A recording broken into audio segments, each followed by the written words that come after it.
Boa noite a todos que ousam ouvir o que a escuridão esconde. Preparem-se. O que vocês estão prestes a ouvir não é ficção, são crônicas reais, sussurros que a igreja e os cemitérios tentaram enterrar sob a terra e o silêncio. Dizem que os sacerdotes são os guardiões das almas, as pontes entre nosso mundo e o além. Mas, o que acontece quando essa ponte se rompe, e os mortos decidem falar diretamente com eles? O que ocorre quando a fé se depara com o incompreensível? Hoje, trago a vocês 10 histórias de terror que desafiam a razão e a fé daqueles que dedicaram sua vida a Deus. Histórias de espectros, de objetos possuídos, e da terra que canta com vozes de além-túmulo. Apaguem as luzes, coloquem seus fones de ouvido, e certifiquem-se de estar sozinhos. Porque uma vez que começarmos, não haverá volta. Começamos nossa descida ao terror com um relato que atormentou o padre Julian nas áridas terras de Zacatecas. História 1. O padre que ouviu seu próprio nome sussurrado de um túmulo em Zacatecas. O padre Julian era um homem de fé inabalável, tão firme e forte quanto as velhas rochas da Sierra Madre Ocidental que cercavam sua pequena paróquia em Zacatecas. Há mais de 40 anos servia a Deus naquela região de terra seca e fé profunda. Conhecia seus paroquianos, conhecia seus pecados, e acima de tudo, conhecia seu cemitério. Havia-o abençoado palmo a palmo, enterrando gerações sob um sol que pouco perdoava. Mas mesmo um homem de sua têmpera não estava preparado para o tipo de chamado que recebeu numa noite de outubro, na véspera de Todos os Santos. A noite estava fria, mais do que o habitual. A lua, uma lasca minguante, mal oferecia luz sobre o cemitério adjacente à igreja. O padre Julian, seguindo sua rotina de sempre, havia se recolhido ao pequeno ossário anexo à sacristia para sua hora santa da meia-noite. Era um lugar sagrado, cheio de relíquias e o silêncio sagrado dos restos antigos. Naquela noite, porém, o silêncio estava quebrado. Enquanto o padre se ajoelhava e começava o primeiro mistério do rosário, um sussurro deslizou por debaixo da porta de madeira. Um som seco, quase imperceptível, mas que bastou para que o padre interrompesse a reza. Pensou que era o vento se infiltrando por alguma fenda antiga. Retomou a Ave Maria, e o sussurro voltou, desta vez mais claro, mais próximo. Parecia arrastar-se pelo frio piso de pedra. O padre, incomodado com a interrupção, levantou-se, acendeu um lampião a óleo e inspecionou a sacristia e o ossário. Tudo em ordem. A única porta que comunicava com o exterior, a que dava para o cemitério, estava firmemente trancada com o ferrolho de ferro forjado. Deve ser o cansaço, disse a si mesmo, voltando ao seu posto de oração. Mas mal seus joelhos tocaram a almofada, o sussurro se materializou em uma palavra. Julian. O padre Julian se sobressaltou. Não era o vento. Era uma voz. Uma voz rouca, como se a garganta que a emitia estivesse cheia de pós-séculos. Mas o que gelou seu sangue foi a palavra, seu nome. Levantou-se de um salto. Quem está aí? Perguntou com uma voz que tentou ser firme, mas que ressoou estranhamente frágil na quietude da noite. Ninguém respondeu. Apenas o silêncio. Um silêncio pesado, carregado de expectativas. O padre, com uma mistura de raiva pela intromissão e um crescente pânico que não sentia desde a infância, dirigiu-se à porta que dava para o cemitério. Destravou o ferrolho e, com um render metálico que pareceu um grito, abriu. A lua, agora um pouco mais alta, iluminava um caminho de cruzes e lápides. O ar cheirava a terra molhada e as flores secas dos túmulos recentes. O padre Julian avançou com o lampião, sua sombra dançando grotescamente sobre as sepulturas. Não havia ninguém. O cemitério estava vazio. Estava prestes a se virar, quando sentiu uma pontada, um frio que não era natural, vindo de uma seção do cemitério que estava em desuso há décadas, o setor dos túmulos mais antigos, os que datavam da época da Revolução Mexicana. Eram mausoléus de pedra negra, alguns abertos e esquecidos, usados em sua maioria para depositar ossadas que haviam sido exumadas por falta de espaço. E foi de uma dessas sepulturas abertas de onde veio. Julian. A voz era agora inconfundível. Clara, embora tênue, com um eco cavernoso que só podia vir da profundidade da terra. Vinha de um túmulo em particular, um sem lápide, marcado apenas por uma cruz de madeira carcomida. A cova estava aberta, um retângulo negro e vazio, um abismo na terra. O padre Julian se aproximou lentamente, erguendo o lampião. A borda do túmulo estava a seus pés. Inclinou-se, tremendo. O cheiro de terra úmida e decomposição subiu ao seu rosto. Viu a escuridão, o vazio, e no fundo, os restos amontoados de ossos que haviam sido esquecidos. "Quem é você?", conseguiu articular o padre, sua voz um fio que se perdia na noite. A resposta demorou, como se a entidade estivesse reunindo forças. "Aquele que não pode descansar. Julian." "E você sabe." O padre Julian sentiu que os joelhos lhe falhavam. "Aquele que não pode descansar?" Centenas, talvez milhares de almas havia encomendado a Deus.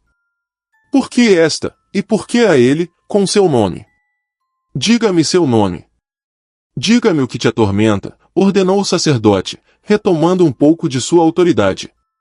Tirou o crucifixo de sua batina, seu único escudo visível. O túmulo não respondeu com palavras. Respondeu com um som. Um som que o padre conheceu imediatamente, a terra se movendo. Um arranhar, como se dedos esqueléticos estivessem tentando escalar a parede interna da sepultura. O padre apontou o lampião para o fundo, aterrorizado. E o viu. Não foi um corpo, nem um fantasma completo. Foi uma sombra, uma massa amorfa que parecia se levantar do monte de ossos. E por um instante fugaz, 2 pontos de luz vermelha brilharam da escuridão absoluta. Olhos. A voz, agora um gemido desesperado, ressoou uma vez mais, justo antes que o lampião se apagasse com um sopro invisível. "Sua alma, você me deve, Julian." O padre Julian não precisou de mais.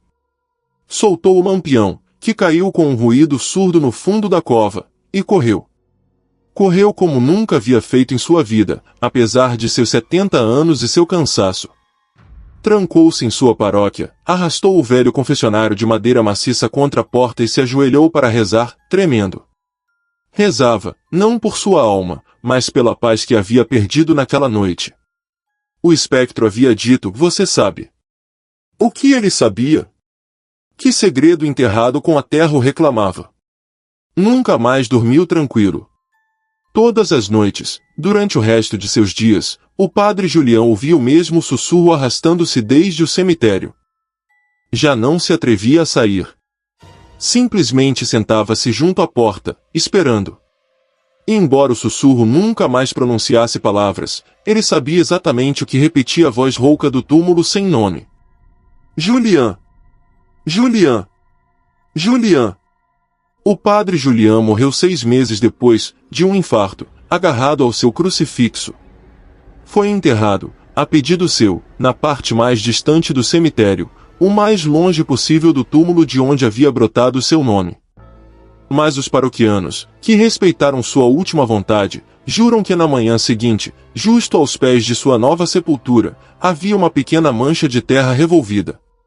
Como se algo, ou alguém, tivesse tentado sair. Se o terror do padre Julian ressoou em seu interior, se o eco de seu nome sussurrado lhe gelou o sangue, então esta é apenas a primeira parada em nossa noite de horrores. As histórias do inexplicável estão aqui, esperando para serem contadas. Para não perder o resto destas 10 crônicas de Além Túmulo, peço-lhes 2 coisas. Primeiro, inscrevam-se no canal e ativem o sino para serem os primeiros a receber a próxima dose de terror. E segundo, deixem um gostei neste vídeo para que esta história e as que virão encontrem mais almas corajosas que se atrevam a escutar. Agora, preparem-se. Vamos para o Texas, onde um sino tocava sozinho. História 2. O sino que tocava sozinho cada vez que o padre entrava no cemitério no Texas. Nossa viagem nos leva à fronteira, a um cemitério varrido pelo vento no coração do Texas. Ali, a fé do padre Ramon foi posta à prova por um objeto tão simples quanto um sino. Não era um sino de igreja, mas um velho e enferrujado sino de bronze que pendia sobre o portão principal do cemitério, usado antigamente para anunciar a entrada dos cortejos fúnebres. O padre Ramon, um homem prático e de forte temperamento, acreditava em milagres, sim, mas não em superstições. Até que o sino começou a anunciar sua chegada. Tudo começou na primeira semana da Quaresma. O padre Ramon visitava o cemitério diariamente. Notou o repique. No início atribuiu ao vento, aos galhos, ou a crianças travessas. Decidiu investigar, revisou o mecanismo, não havia cordas nem sistemas automáticos. Uma noite, enquanto rezava no túmulo de um paroquiano, ouviu o repique. Correu até a entrada. O sino estava quieto, o ar calmo. Percebeu que o repique só acontecia quando ele, o sacerdote, atravessava o portão. Era um sinal pessoal. Tentou evitar a entrada, mas o sino soava igualmente, como se o cemitério soubesse de sua presença. Descobriu que um antigo zelador do cemitério, um cético que odiava os sacerdotes e a quem foi negada a extrema-unção, fora enterrado justo debaixo do sino. O sino soava como uma repúdia ou uma zombaria à sua presença. O padre Ramon lutou com sua fé. Seria uma força demoníaca ou uma alma condenada? Decidiu benzer o sino e o túmulo. O repique tornou-se mais violento, quase ensurdecedor, na última vez que entrou. No final, um raio destruiu o campanário, e o sino caiu, silenciando-se para sempre. O padre Ramon se afastou, convencido de que havia silenciado um desafio espiritual que apontava diretamente para seu ministério. Ele não havia sucumbido ao medo, mas agido com a autoridade de sua fé. Voltou à sua paróquia, exausto mas em paz. O incidente foi catalogado como um estranho fenômeno meteorológico pelas autoridades. No entanto, o padre Ramon sabia a verdade. Toda vez que passava perto do cemitério em seu carro, a quilômetros de distância, parecia-lhe ouvir, muito debilmente, o eco de um único e lúgubre repique no vento do Texas. O sino estava morto, mas sua alma continuava tocando, só para ele. Este é o aviso do Texas. Se sentem que o sino do silêncio também toca para vocês, não fiquem sozinhos na escuridão. Deem um gostei neste vídeo para que a luz da comunidade nos proteja e inscrevam-se para que o próximo capítulo de terror não os encontre desprevenidos. Do sino que repica a uma voz que confessa na noite, vamos para Valência. História 3. O confessor invisível que respondia no cemitério de Valência. A luz do Mediterrâneo em Valência, Espanha, muitas vezes oculta sombras tão antigas quanto a Inquisição. O padre Damián, conhecido por sua devoção aos defuntos, tinha o costume piedoso de visitar os túmulos para confessar as almas que acreditava presas pela culpa. Uma tradição que, embora incomum, era considerada um ato de suprema misericórdia. Ele recitava as absolvições e esperava que o espírito encontrasse paz. Mas no cemitério de Valência, uma noite, o padre Damián não apenas absolveu uma alma, a alma lhe respondeu. Era a noite de São Silvestre, a mais fria do ano. O padre Damián se aproxima de uma seção de túmulos sem nome. Recita a fórmula de confissão. Pela primeira vez, houve um sussurro em latim, a resposta à sua pergunta sobre os pecados. O padre, assustado mas intrigado pela obediência litúrgica do confessor, continua. A voz lhe confessa crimes horríveis, assassinatos e heresias, tudo com detalhes perturbadores. O padre tenta identificar a fonte, procura na escuridão, sem sucesso. Percebe que a voz é tão real que sente o hálito frio em seu ouvido. A entidade invisível o manipula, confessando um pecado que o padre Damián cometera em sua juventude, um segredo que só ele conhecia. É um espírito demoníaco que zomba de seu ato de caridade. O padre Damián foge. Tenta voltar ao cemitério para exorcizar o lugar, mas cada vez que se aproxima do túmulo, sente uma pressão invisível que o joga para longe. Finalmente, deve pedir ajuda a um exorcista superior, e o confessor invisível é silenciado. A lenda permanece no cemitério, um sacerdote que busca absolvição na escuridão. O padre Damián nunca mais ofereceu confissões aos defuntos. Ele havia buscado absolver, mas em vez disso, havia sido confessado pelo mal anos depois. Quando lhe perguntavam sobre aquela noite, respondia apenas com uma frase, seus olhos fixos em um ponto distante: não eram as culpas dos mortos o que ouvi. Era a voz do meu próprio temor, vestida de um pecador. Ele havia encontrado a prova de que o mal não precisa de corpo para sussurrar as verdades mais obscuras. Parem! Se a ideia de serem confrontados com seus próprios segredos lhes arrepiou a pele, saibam que há mais por vir. Deixem um gostei se esta história lhes tirou o fôlego e inscrevam-se para que a fé dos próximos sacerdotes não se quebre na solidão. Nossa próxima parada é Michoacán, onde um rosário ganhou vida. História 4. O rosário que se movia sozinho durante a reza em Michoacán. Em Michoacán, terra de tradições ancestrais e sincretismos profundos, o padre Elias era um defensor da fé pura. Uma noite, enquanto rezava em sua capela privada diante de um altar antigo, notou uma anomalia. Seu rosário, um objeto de ébano e prata que havia pertencido à sua avó, deslizou entre seus dedos. No início, pensou que havia sido um simples puxão da gravidade, um acidente. Mas o rosário não caiu. Começou a se mover. Era a noite de lua nova, quando o véu é mais fino. O padre Elias tenta continuar rezando, mas o rosário se move sozinho, como se uma mão invisível estivesse passando pelas contas. A velocidade é frenética, descontrolada. O padre sente que uma força puxa sua mão, convidando-o a rezar mais rápido. Percebe que as contas param em certos mistérios, não ao acaso, mas nos mistérios dolorosos, e um frio intenso preenche a sala. Tenta soltar o rosário, mas seus dedos se agarrotaram a ele. O movimento é tão forte que a pele de seus dedos se rompe. A entidade que maneja o rosário não quer rezar, mas obrigar a uma reza tortuosa e interminável. O padre percebe que a força vem de uma antiga relíquia pagã que alguém lhe havia dado e que ele colocará perto do rosário. O padre Elias usa toda a sua vontade para quebrar o rosário. Ao fazê-lo, o ébano explode, e a força se dissipa, deixando na sala um cheiro de enxofre e flores podres.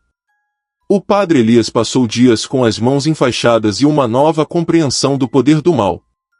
Nunca mais carregou um rosário que não fosse benzido por 3 sacerdotes.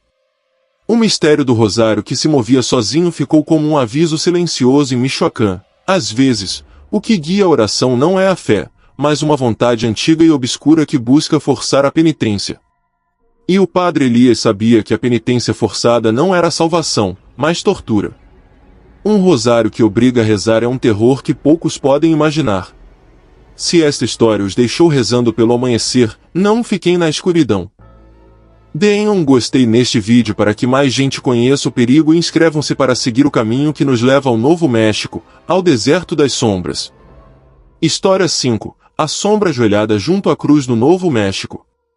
No Novo México, onde o deserto se encontra com a fé antiga das missões, o padre Mateu era o pastor de um cemitério que datava da época espanhola. Todas as manhãs, enquanto fazia sua ronda de bênção, notava algo inexplicável. Junto à cruz de ferro mais antiga, havia uma sombra. Não era uma sombra projetada pela luz, mas uma silhueta escura, ajoelhada, imóvel. A primeira vez que a viu, acreditou que era um viajante madrugador. O padre Mateu se aproxima, mas a silhueta se desvanece ao amanhecer. Vê novamente na manhã seguinte. O que o aterroriza não é a aparição, mas o ato. A sombra está rezando. Coloca oferendas, flores secas, água. A sombra continua aparecendo, sempre à noite, sempre ajoelhada. O padre percebe que a cruz está marcada pela sombra, como se a terra estivesse queimada ao seu redor. Pergunta-se, por que reza uma entidade escura? Um ancião do povoado lhe diz que o túmulo pertence a um vaqueiro que morreu renegando Deus, e cuja alma foi condenada à oração perpétua sem redenção. O padre decide enfrentar a sombra. Uma noite se esconde no cemitério e, à meia-noite, a sombra aparece. Não tem rosto, apenas um contorno negro. O padre joga água benta nela. A sombra se levanta, sua figura se agiganta até ser monumental. A entidade lhe grita em uma língua irreconhecível, um lamento de angústia eterna. O padre Mateu entende, a sombra está rezando para ser livre da oração, não para ser salva. A oração é seu castigo. O padre Mateus se retirou, e a sombra continuou aparecendo todas as noites. Ele não pôde libertá-la, porque entendeu que essa era sua penitência, sua condenação eterna. Cada reza era um grito de dor. O sacerdote se limitou a evitar o cemitério depois do anoitecer, deixando a sombra em sua oração sem fim. A lição do Novo México foi clara: há castigos que a própria eternidade impõe, e o poder de Deus, às vezes, se manifesta na condenação, não apenas no perdão. A sombra que reza é a imagem de uma condenação sem fim. Se sentiram um arrepio da oração obrigada, deixem um gostei para demonstrar que o medo não os detém e inscrevam-se para não perder o próximo arrepiante relato. Vamos para Burgos, a um enterro onde os mortos respondem. História 6. O caixão que respondia com batidas às orações em Burgos. Em um mosteiro antigo em Burgos, o padre Samuel oficiava um rito fúnebre para um nobre local. O ambiente era solene, a missa, um murmúrio de consolo. Mas na cripta, onde o caixão de carvalho maciço aguardava seu destino final, ocorreu algo que desbaratou o rito. Cada vez que o padre Samuel pronunciava uma palavra-chave da liturgia, uma resposta vinha do interior do féretro. Não era uma voz, nem um gemido. Eram 3 batidas suaves. A primeira batida se ouviu logo após o amém. O padre Samuel acredita que é um truque, um eco ou um assentamento do caixão. Seus ajudantes e os familiares não ouvem nada, apenas o sacerdote. Tenta ignorar, mas as batidas são metódicas, claras, e sempre depois da invocação. Ocorre com um amém, com o requiescat in pace, e, pior ainda, com as palavras de absolvição. O padre percebe que não é uma coincidência, alguém, ou algo, está interagindo com ele, refutando ou zombando da cerimônia. O medo se mistura com a fúria litúrgica. O padre, em um ato de desafio, exige que o defunto fale, que se revele. O caixão treme violentamente. O padre Samuel fica sabendo que o defunto, um homem rico e poderoso, havia confessado em seu leito de morte que nunca acreditou e que suas últimas palavras foram uma blasfêmia. As batidas eram a reafirmação de sua rejeição, mesmo na morte. Finalmente, o caixão é selado, e o padre Samuel tem que completar o rito sobre o mármore, sem se atrever a descer a cripta novamente. O padre Samuel, de volta à luz, sabia que a batida seca do caixão em Burgos havia sido a resposta mais clara da incredulidade diante da fé. Não foi um ato de vida, foi a manifestação de uma condenação aceita. Ele havia oficiado o enterro de um corpo, mas o espírito se havia negado a aceitar a absolvição, batendo na madeira como uma rejeição final. Desde aquele dia, o padre se perguntava com terror: quantos caixões contêm um espírito que bate suavemente, reafirmando que não quer a paz? O terror da incredulidade, respondida com batidas. Se este relato lhes provocou arrepios, mostrem-no com um gostei e inscrevam-se para nos acompanhar a Guadalajara, onde há pegadas que não deveriam existir. História 7. As pegadas que cercavam o túmulo do monge em Guadalajara. No antigo cemitério de Guadalajara, a fé se misturou com a lenda e o pó dos séculos. O padre Andrés, guardião da necrópole, notou algo peculiar ao redor do túmulo mais antigo do local, o do monge Silvestre, um eremita do século XVII. Todos os amanheceres, a terra fresca e úmida ao redor da lápide mostrava pegadas. Pegadas descalças. No início, acreditou que eram marcas de algum animal noturno. O padre Andrés descobre que as pegadas são inequivocamente humanas, pequenas e delgadas. Estão ao redor do túmulo, formando um círculo perfeito, como um rito ou uma dança.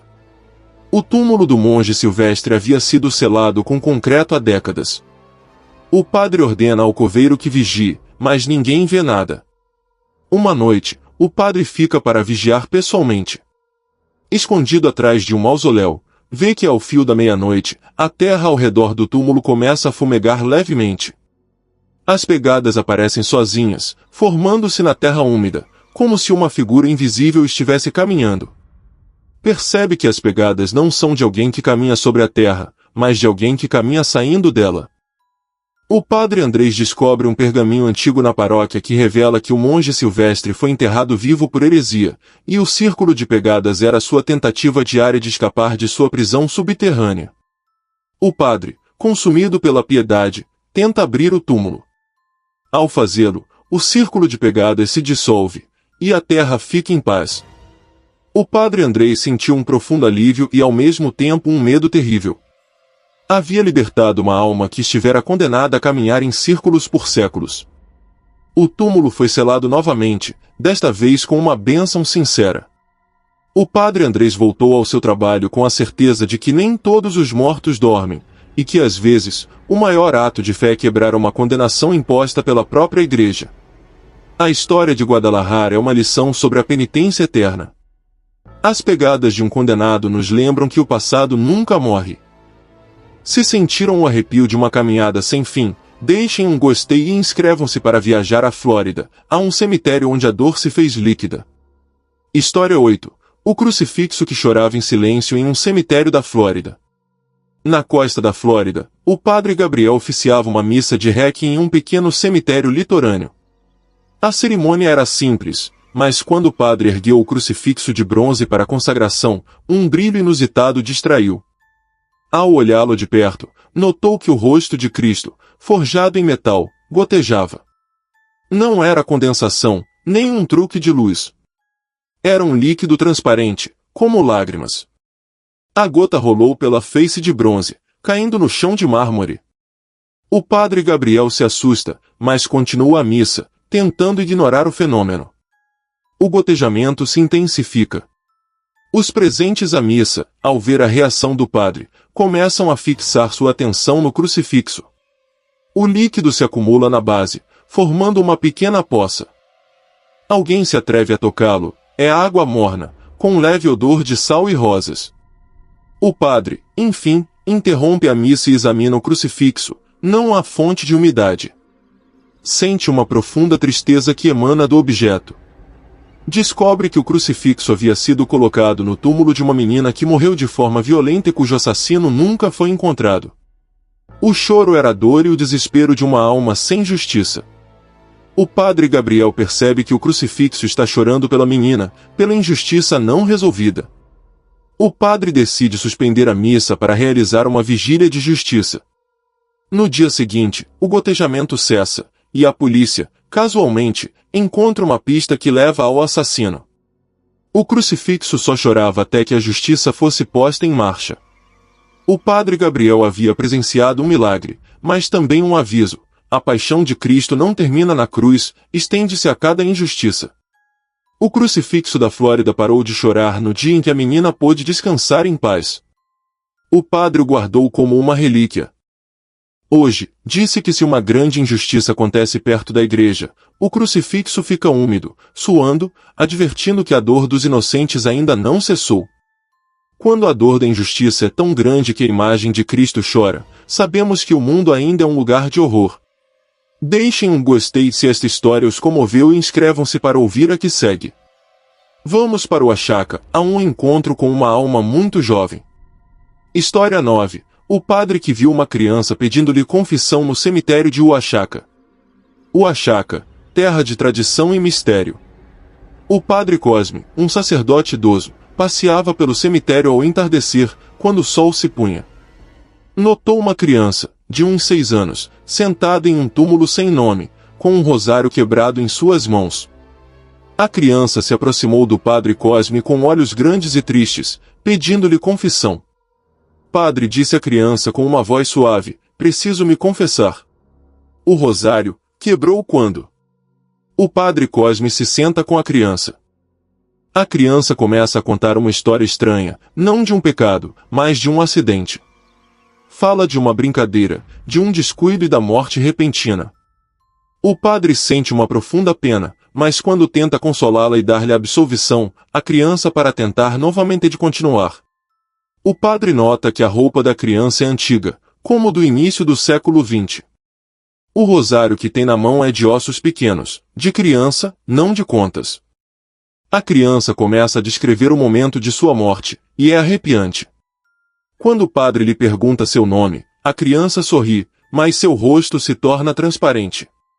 Antes que possa terminar sua frase, a criança desaparece, dissolve-se no ar como se o vento a tivesse soprado.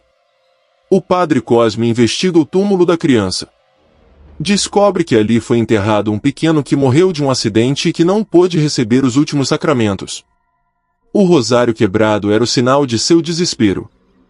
O padre volta ao túmulo e realiza uma missa solene pela criança, benzendo o rosário que havia encontrado na terra. Desde então, a criança nunca mais foi vista, encontrando enfim a paz que a confissão lhe havia negado em vida. O padre Cosme nunca duvidou do que havia visto.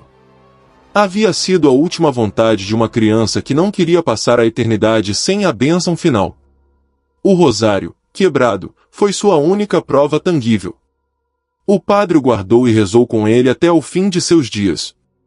O padre Cosme compreendeu que, às vezes, o purgatório das almas não é o castigo, mas a necessidade de fechar um ciclo interrompido pela morte.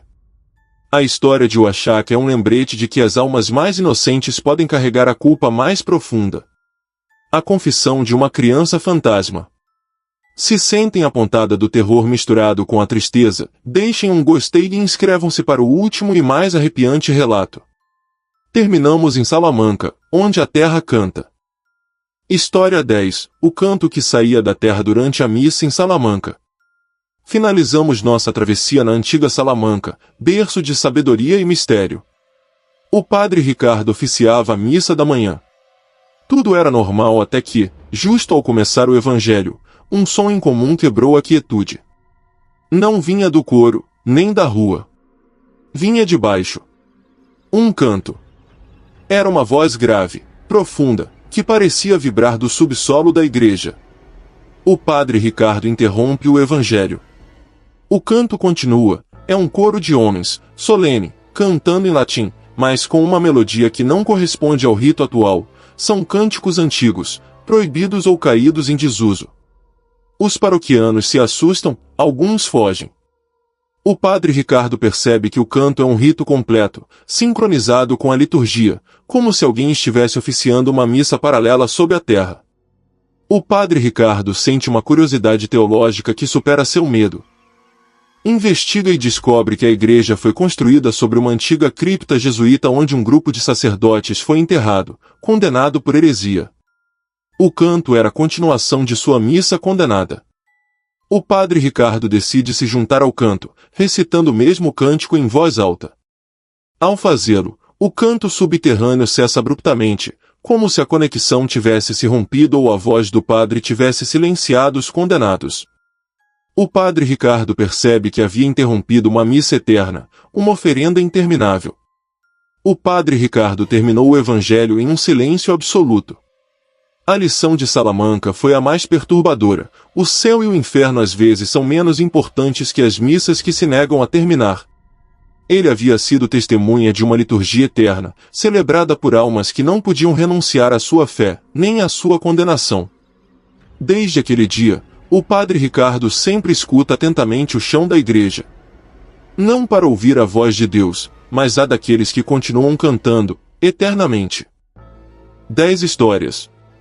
10 provas de que o mundo dos mortos não é um lugar silencioso. Desde o sussurro em Zacatecas até o canto em Salamanca, os sacerdotes foram as testemunhas involuntárias de um horror que a fé não pode explicar completamente. Se chegaram até aqui, se estas crônicas foram sua companhia na escuridão, peço-lhes que cumpram a promessa da noite, inscrevam-se agora mesmo e ativem o sino para que da próxima vez que os mortos falem, vocês estejam prontos para escutar. E deixem seu gostei para que o algoritmo entenda que vocês se atrevem a enfrentar a verdade. Obrigado por escutar. Agora, desliguem seu dispositivo e olhem ao seu redor. Vocês estão realmente sozinhos?